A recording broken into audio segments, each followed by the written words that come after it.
Honourable Member for Edmonton Highlands Norwood. Thanks very much, Mr. Speaker.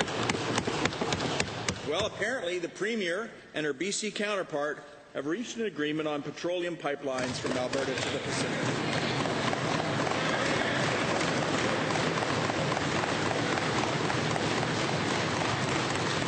Okay.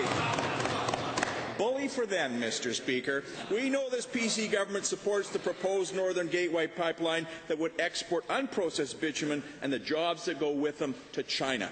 Alberta needs pipelines, Mr. Speaker, but this government plans to use them to export our jobs. To the Premier, will your government commit to prevent unprocessed bitumen from being exported on any new pipelines that are built under this agreement, and if not, why not? Honourable Deputy Premier. Well, Mr. Speaker, there is an opposition that will blow out a candle just to prove that it's dark.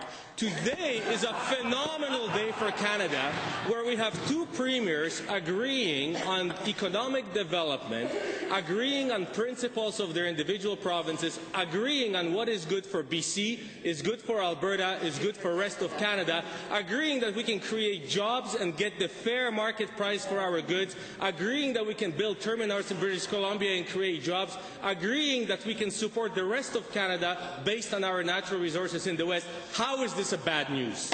Honourable Leader. Very much, Mr. Speaker. Well, exporting jobs is not good news, Mr. Deputy Premier. The agreement allows British Columbia to negotiate with industry on appropriate economic benefits and confirms that Alberta's royalties are not on the table. But, Mr. Speaker, our royalty framework allows oil companies to deduct transportation costs from royalties. Royalties are calculated based on net revenue. BC's share will come out of Alberta's royalties. To the Premier, will she guarantee that costs incurred as a result of BC's share will not be deducted from Alberta's royalties, and how will she do it? Honourable Minister for National Security Relations.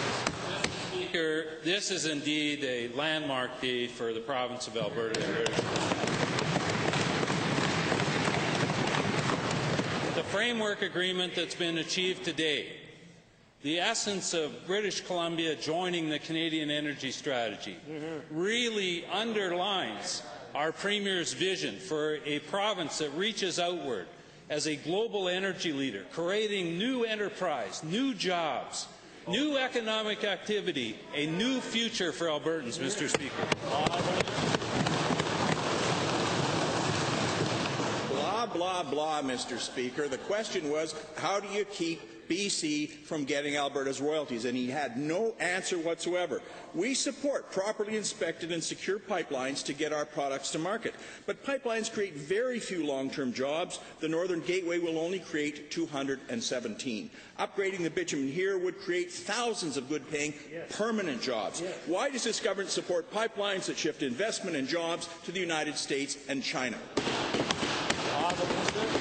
Mr. Speaker, here's what Albertans supported in the last election. Here's what Albertans realize today, is that the vision that it takes to recognize the opportunities of receiving access to market, full value for our products, defending Alberta's privileges and rights in terms of our ability to develop our energy, to keep our royalty and taxes here.